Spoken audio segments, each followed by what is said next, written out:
It was just after 11 o'clock at night when the doors of the Liberty Riders clubhouse creaked open.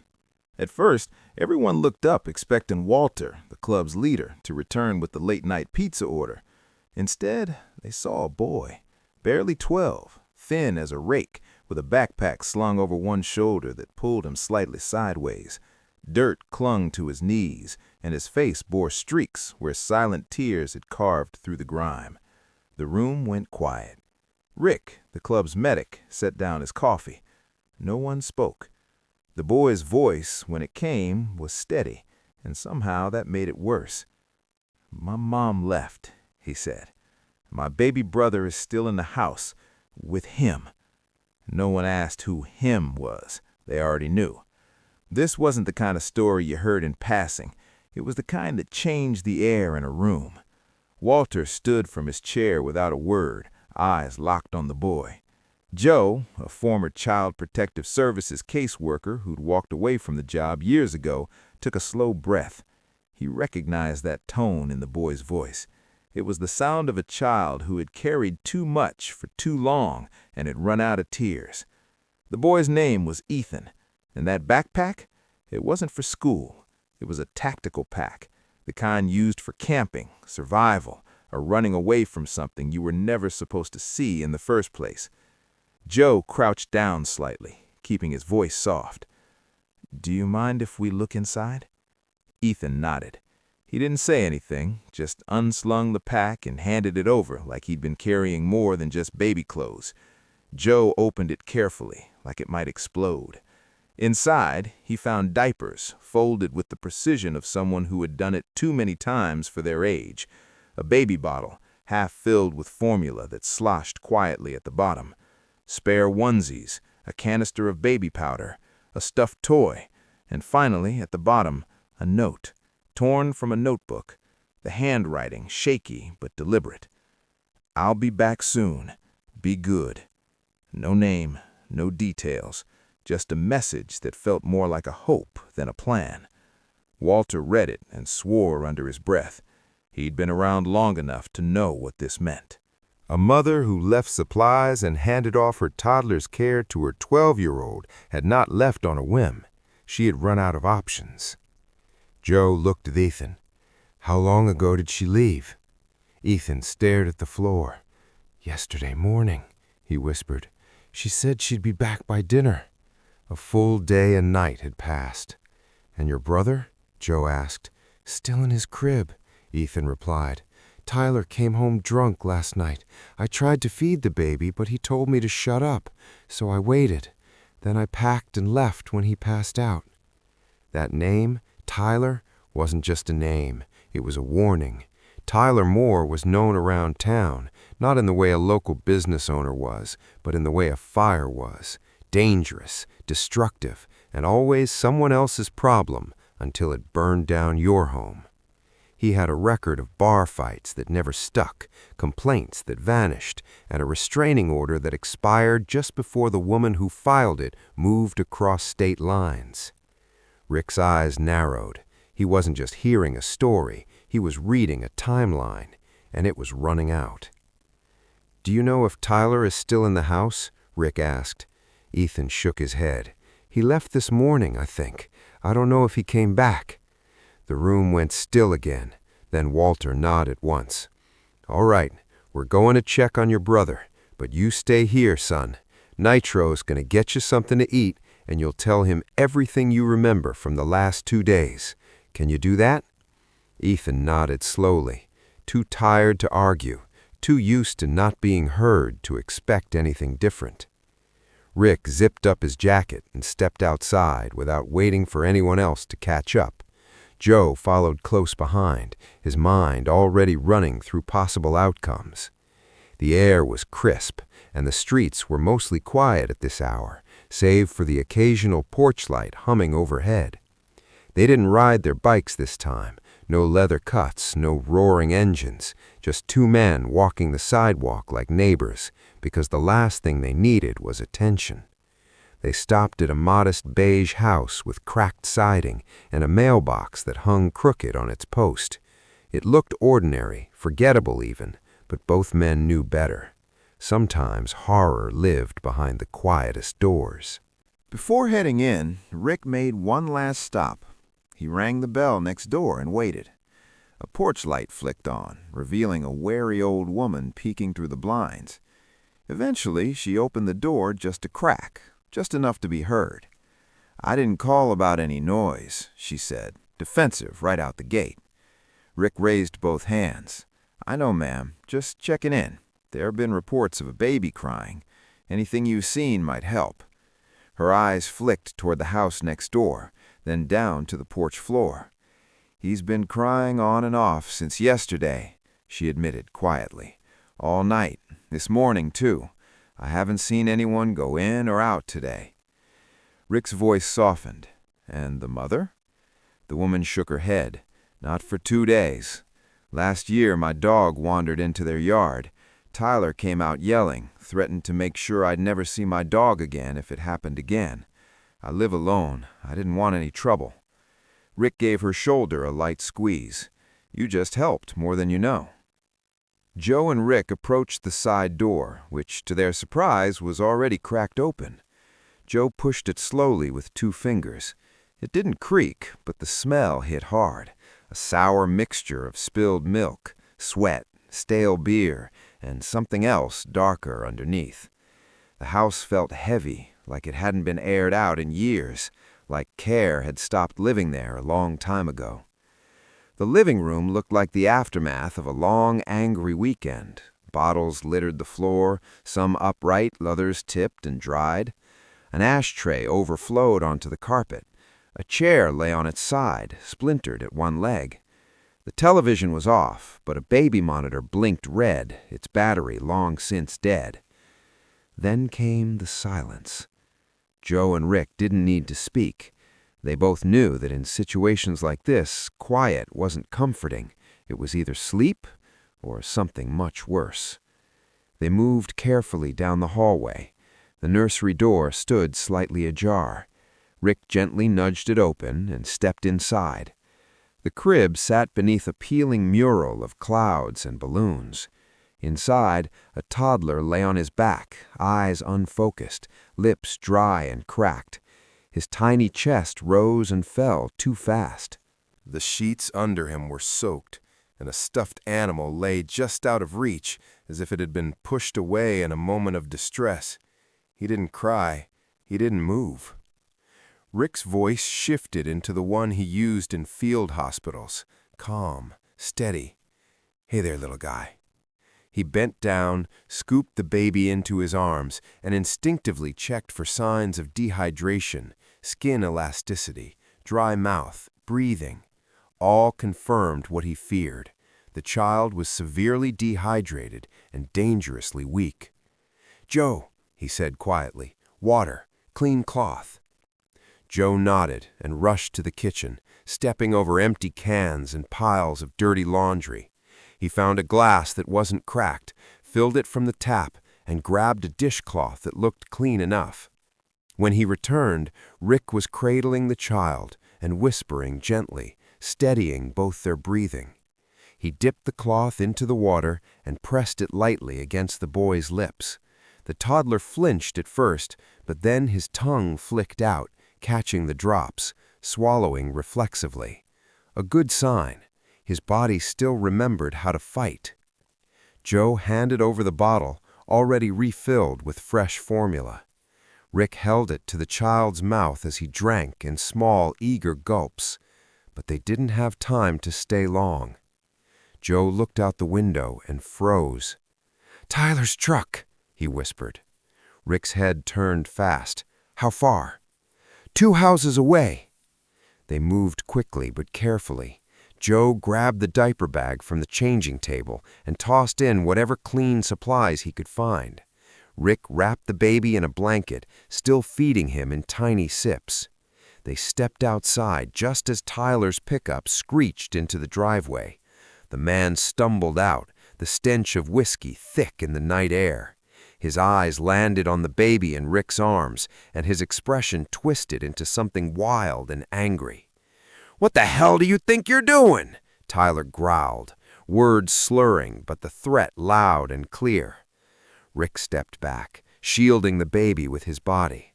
Joe moved to his side, posture calm but coiled. Then came the unmistakable sound of a cruiser pulling up behind them, lights flashing but no sirens. Deputy Mark Allen stepped out, hand resting near his belt. "Evening, gentlemen," the officer said. Rick's voice remained calm. Baby was alone, unattended, dehydrated. We stabilized him. The officer glanced at the open front door, at Tyler's bloodshot eyes, at the baby clinging weakly to Rick's shirt. Then he said, "Mr. Moore, turn around, hands behind your back." 3 hours later, the social worker arrived. Her name was Rachel Carter, and exhaustion hung on her like an old coat. Clipboard in hand, she stepped into the clubhouse where Ethan waited, sipping from a cup of hot cocoa Nitro had made for him. She looked around, slightly guarded, like someone preparing for an argument. She had seen enough of these scenes before: frantic calls, emotional rescuers, and desperate children. But what made her pause was the way Ethan looked at her. Not with fear, not even with hope, just with the dull, tired gaze of a child who no longer expected adults to follow through.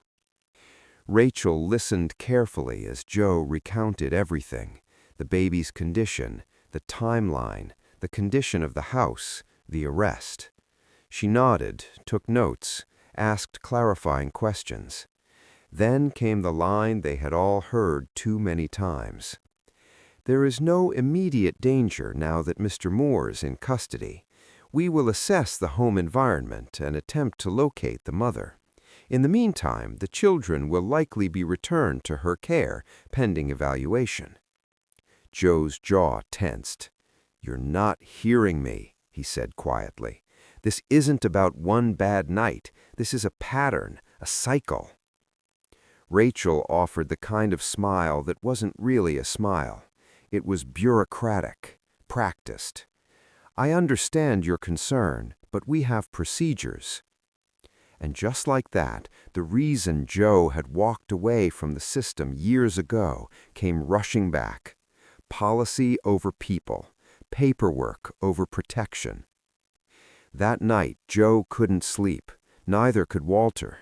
They sat at the bar in the clubhouse, nursing cold coffee and replaying the day in their minds. "We can't threaten them," Walter said, eyes fixed on nothing. "That would just make us look like the danger, and it gives Tyler leverage." Joe was quiet for a long moment. Then he looked over and said, "Then we don't threaten. We build a case they can't ignore." The next evening, the back room of a local diner on Fifth Avenue filled slowly. It had cracked vinyl booths and buzzing fluorescent lights, but tonight it held something more powerful than comfort. It held witnesses. Walter had made the calls himself, not to lawyers, not to politicians, but to ordinary people who had survived Tyler Moore and walked away with stories the system never recorded.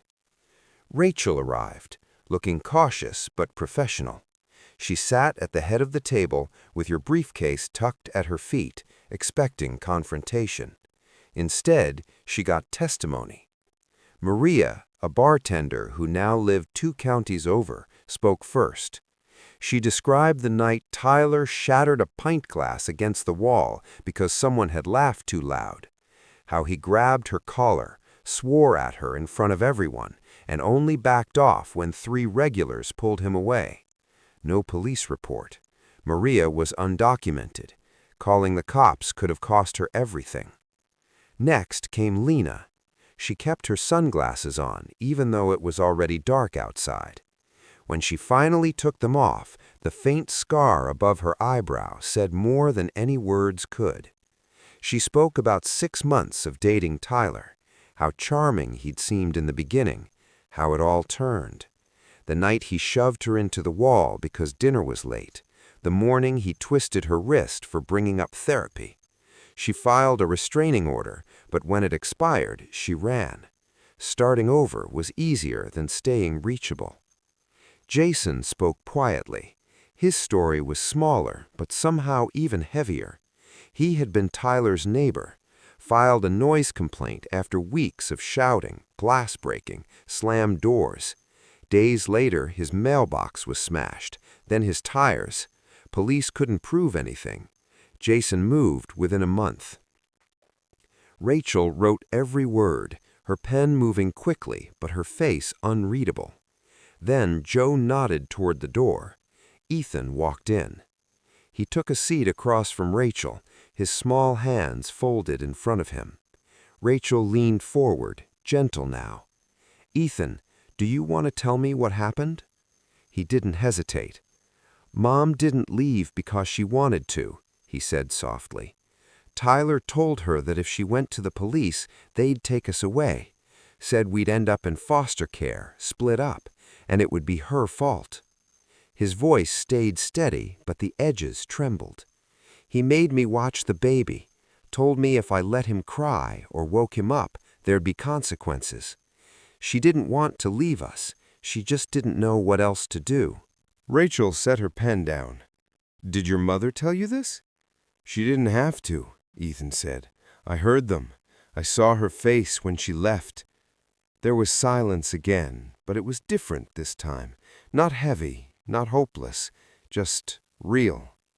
Rachel looked down at her notes, pages of pain and patterns. Then she looked up. "This doesn't change procedure," she said carefully, "but it does change context." And that was enough.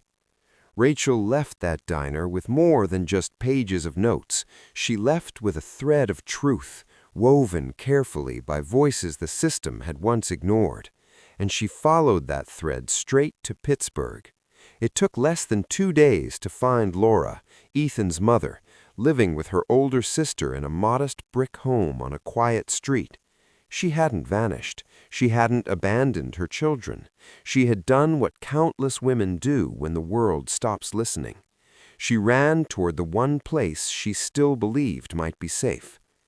Rachel called the Liberty Riders herself that evening. Walter picked up. The voice on the other end, usually clipped and cautious, sounded different. There was movement in it, hope. "She's alive," Rachel said, "and everything Ethan told us, it lines up." The case began to shift. Tyler's charges expanded, not just public intoxication, not just neglect, but endangerment of a minor, violation of a prior restraining order, and obstruction of child welfare. Testimonies from Maria, Lena, and Jason were formally recorded. Rachel submitted an emergency recommendation that Ethan and his baby brother not be returned to any environment where Tyler Moore had access. And this time, the system listened. But the story doesn't end there. A few weeks before all this unfolded, a woman named Melissa had been preparing for a different kind of life change. She was 43, financially stable, and had spent years considering adoption without ever fully committing. But when she heard that 2 boys, brothers, might be entering foster care, something inside her settled into certainty.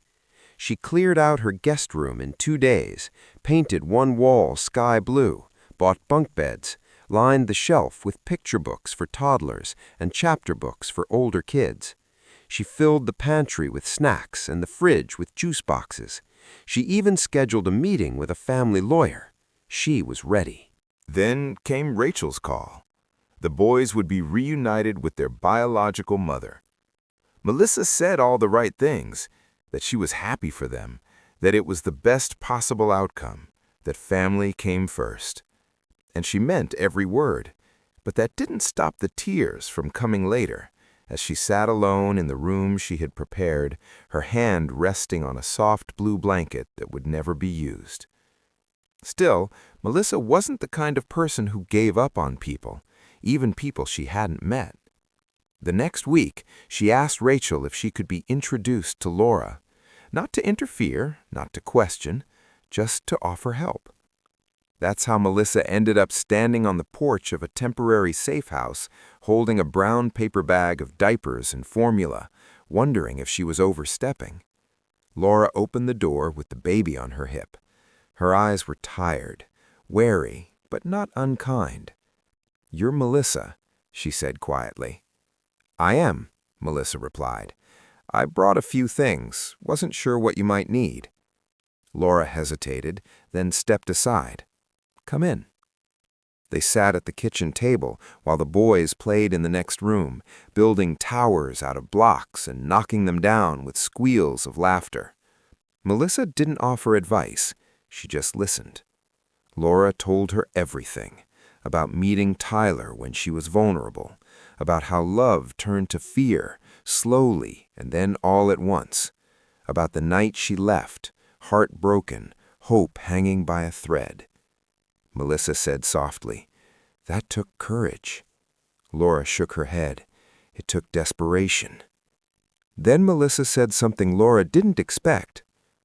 "I still have that room ready, and there's a rental house 2 blocks from the Liberty Riders clubhouse. Small, but it has a yard. The landlord owes Walter a favor." Laura blinked. "Why would you do that?" Melissa smiled. "Because I wanted to be there for your boys, and I realized I don't have to replace you to do that. I can stand beside you." Laura's hands trembled as she reached for her coffee. "I can't pay much." "You don't have to," Melissa said. "Walter and the club already covered 6 months' rent. Call it a loan if that makes it easier. Pay it back when you're ready." 3 weeks later, Laura moved into the house on Elm Street with her 2 boys, a donated couch, and a part-time job at the local grocery store. From her front porch, she could see the Liberty Riders clubhouse, close enough to feel safe, far enough to start fresh. Melissa stopped by every few days, sometimes with groceries, sometimes just to visit. Over time, they stopped calling it checking in. They called it friendship. The boys began calling her Aunt Melissa on their own. No one corrected them. 4 months later, Melissa adopted Maya, a 7-year-old girl who had been in foster care for too long. Maya and Ethan became inseparable almost instantly. They read books together, built pillow forts, shared secrets over peanut butter sandwiches.